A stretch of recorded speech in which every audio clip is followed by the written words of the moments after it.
What's up, guys? My name is Matt, and welcome back to another Division video. Today, about 5 hours ago, at least for the time that I'm recording this commentary, the guys behind the Division Massive did a live stream talking about the patch 1.1 that's coming out on April 12th.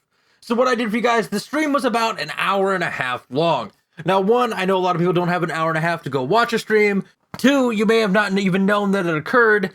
And three, you just want to know the key points. So what I did was take that hour stream, or that hour and a half stream, recorded the whole thing, condensed it down to about 14 minutes where it's only the key points of everything that's going to happen in patch 1.1. If you guys want me to do this more often in the future, every time they do a stream, I certainly can. It'd be very easy for me to do, and I'm certain it'll help you guys out. I can also do this for the state of the game that they do every week during the weekly maintenance on Tuesdays. So if you guys want to see that, let me know down in the comments. But I'm going to get out of here. Say my name is Matt, and I'll see you guys next time. All right. Let's get into, I guess this is actually going to be the first video clip that we've shown in this stream. Did we take a look at those concept art? I didn't see. All right, let's have a look at those now. Those are really, really cool. Alexander Tingliff, who works upstairs, has created these awesome pieces of concept art.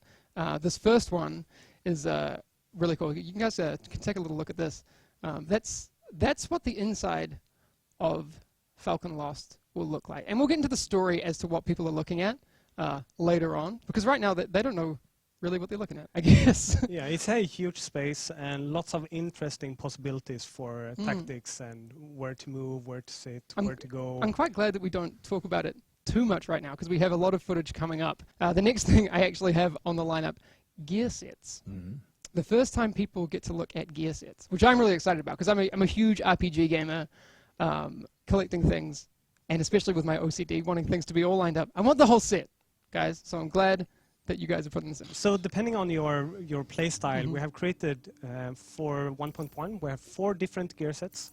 If you collect 4 of them and equip them, you get a really powerful talent. There are very, very powerful talents when you fulfill certain requirements on these gear sets, correct? And set bonuses on the way. So you will need to equip a certain number of items from the same set to activate these bonuses, but the big one is to reach the talent. With the gear sets, how do people get these? They're of course quite rare in terms of acquiring them. Rare or tough, depending on how you want to view it. You will of course get them from playing the Incursion. There's also, I think we can say, a gear set that is very, I would say, useful for Dark Zone, that you also get primarily from the Dark Zone. Okay. Yeah. So there's not one single way to get all the pieces for all the gear sets. So you're going to have to spread your... I think we won't go into detail into what that set is, but that set you're talking about is called Path of the Nomad. Yes. Correct, the Dark Zone set. It's not... Yeah, it's the one that is linked to the Dark Zone experience. Exactly. There are 3 other ones. What could you say about those? How do those sets differ? All right, let's actually start with Sentry's Call. What in particular does that... who is it tailored towards? Sentry's Call is tailored towards people who like to be precise. Marksman. So our long-range style. Striker's battle gear. Yeah. I would assume this is for people who like taking a few hits. No, this is the, if I remember correctly, it's the more combat assault focused. All right, I'm wrong. Yeah. Okay, that's all we can say a little bit about Tactician's Authority. Yeah, it's for people like me that like to support their group. Okay, so electronics stuff? Yeah, electronics, if you like skills and maybe healing, it's okay. It's pretty good. Nice. I like that. But in terms of collecting these, because it's different from the Path of the Nomad, like you said, and there are multiple pieces, how do we collect these 3 other sets? So everyone will discover that you can't find all of the pieces in the same locations, so you need to go to different places to find them and do different things. Okay, so you can find some of them in the Incursion? Yes. Yes, but not all? And challenge mode. And challenge modes? And Dark Zone. All right. And some blueprints. The blueprints. How do I get those blueprints? You buy them. In this footage, people are also seeing gear score for the first time. Right, yes. If you play the games, you're used to seeing item level now. Yes. But at max level, you are going to start being measured by gear score instead. Okay. Like you've seen in other games out there, right?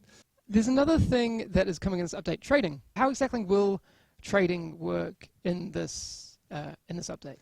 basically, if me and Matthias is playing a group together and we kill a named boss or named enemy, and we get a good drop, then if I pick it up, it's for me. I pick it up. I can drop it on the ground and trade it to Matthias or anyone else who was in my group at the time and got, were in the area. Okay. Is there a time limit on how long? Okay, yeah, all right, that would make sense. So it's a 2-hour. Assignments is a new little thing coming in. What do I get for completing these assignments? Why would I want to do one? So basically what you get is, they're good time savers. You'll get Phoenix credits, you will get Division Tech. We're not talking more about Division Tech today, but I can just spoil that some of them will give Division Tech. Okay. And good rewards in general. Okay. So you can get Phoenix credits and these sorts of things. That's nice. I like that because people, because some of them are going to be easier than doing a challenge mode, but you can still get some Phoenix credits. And, well, a lot of them are going to be easier than a challenge mode, of course. Yes. Like this one was 10 cleaners that you have to kill, fulfill that. Yeah, and they're Dark Zone themed, combat themed, or crafting themed. Okay. And the daily assignments are bite-sized. Okay. Whereas the weekly is a bigger, longer list of things to do. All right. This one is very, very cool. Supply drops. So we're going to continue to add things to the Dark Zone in every update. I can just say that. Start with that. And it's basically a drop from the sky that happens roughly every hour in the Dark Zone. Different locations in the Dark Zone with really good rewards in them. Really good loot in them. But only the first that reaches the supply drop will get the reward. And they are protected by enemies. They are protected by hard enemies as well. Named enemies? I guess we can't confirm. Tough enemies. Tough enemies. Right. There's going to be enemies, so you're not going to be able to just walk in there by yourself, and unless you're up for that challenge. But okay. And then so you pick up the loot, and then what happens? Do I need to extract it or? No, you don't need to extract this item. Let's take a look actually at the first footage that anyone outside of outside of Ubisoft that has seen of Falcon Lost. We're going to hang out and talk about Incursions for you, but let's take a look at how this incursion starts, because I think it's kind of important. It's actually underground. I don't know if we said that. We showed the room from the concept art, but we didn't say that this is underground. Yeah, it's underground. You start by going down into the sewers, and that then leads into the big room. Yes, the big room being part of... so I told you I talked to Noel on the narrative side. This is a water treatment facility, which is obviously pretty important for a New York that is kind of struggling. Yeah. Water treatment, things are going to go pretty bad if you don't have water treatment, right? It's going to smell bad. It's going to be super unhealthy. But the LMB have kind of figured that whole thing out. They're like, okay, if we're going to retreat somewhere, let's go to this place. Because, one, it makes it very hard for us to be attacked. Two, it makes it a really bad idea to bomb it. You can't obviously do a huge explosive strike because, you're going to cause a huge mess. And you need this place. So in terms of the narrative focus, when I was speaking with Noel, this is really interesting. So I asked him what was going on here. Obviously, okay, this is a spoiler warning. So I'm going to give people 10 seconds before we really go to the next step. But Colonel Bliss is dead. What? I'm sorry. No. So Bliss. I know. He seems such a nice guy. No, not really. But so if you've played through the whole game, you know this already. If you haven't, I gave you warnings just now and at the start of the stream. Okay, we're good. Colonel Bliss is dead. The LMB still lives. There's a guy called Captain Perez, from what I'm told, who is trying to rally the whole LMB and make sure that they still have relevance and can keep control of New York City. So again, tactically they go down to this area, and it seems like a good decision. But your mission is to go in and remove them surgically, because explosions are probably not so okay. So some of the things that were really interesting in that conversation I had with Noel was that there's Captain Perez, obviously, who's talking a lot to the rest of the LMB, a lot of his subordinates, and they recorded so much VO for this and all of these interactions that people are going to have a different experience each time they play this from the VO perspective, which is really, really cool. They actually have a node graph set up for all the again, my ignorance, I hope I'm explaining this correctly, but it's all done in Engine to randomize the discussions. And there's a logic behind these conversations that Perez is having with his subordinates, which is super cool. So every time you go in, you're not going to have a situation where you go in and it's, oh, this is the VO version A and then VO version B, and I know exactly what's going to happen, right? So you're going to have a conversation that is different every time. And, fun fact, oh, we haven't revealed this. There are 2 difficulties. Oh, yeah. Yeah. Oh, okay. We glossed over that. Incursions have 2 difficulties. So they have hard mode? Yes, let's go on that for a bit. And hard mode is really hard. So hard mode, it's truly hard for the Incursions. It starts on hard mode, we should say. Starts on hard mode. Hard mode is the easiest that you'll get. All right, so this is the first Incursion. There will be more. We're not going to go into those, but there's always more. There's always more. Yeah. All right. One of the other interesting points that I had with Noel, obviously you get different conversations on the VO side, but for people who really pay attention to the world in this update, including information that you will find out through those conversations in this mission, there's some more story happening in there, which I don't know, maybe you guys don't even know about it. Maybe I got the inside scoop. But if people are paying attention to what's happening in this update, you will start to get a bit of a feel of what's happening in the world. So I'm excited about that. Again, no spoilers, but there are some really, really cool things happening in there. The other question that comes up a lot when we're talking about Incursions is, and I kind of touched on it a little bit before, is how important is it that when I do get a group for it, that we change our loadouts, we look at synergies and those sorts of things.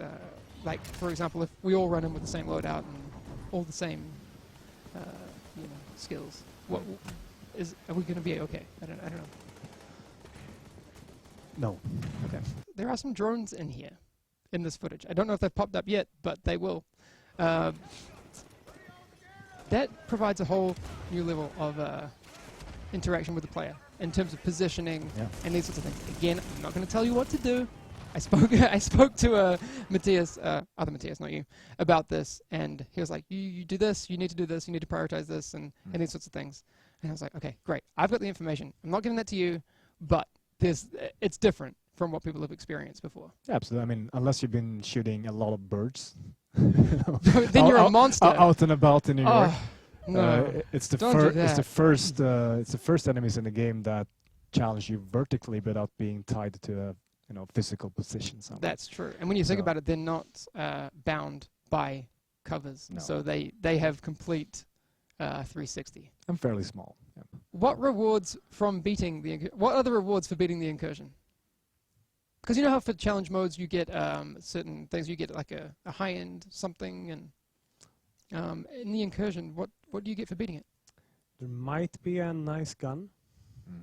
Ooh, okay. So we talked a little bit about that before. You could get some gear set pieces. Okay, gear set pieces. There are new high-end weapons. Can we? Yep. Yes. Yeah. Okay.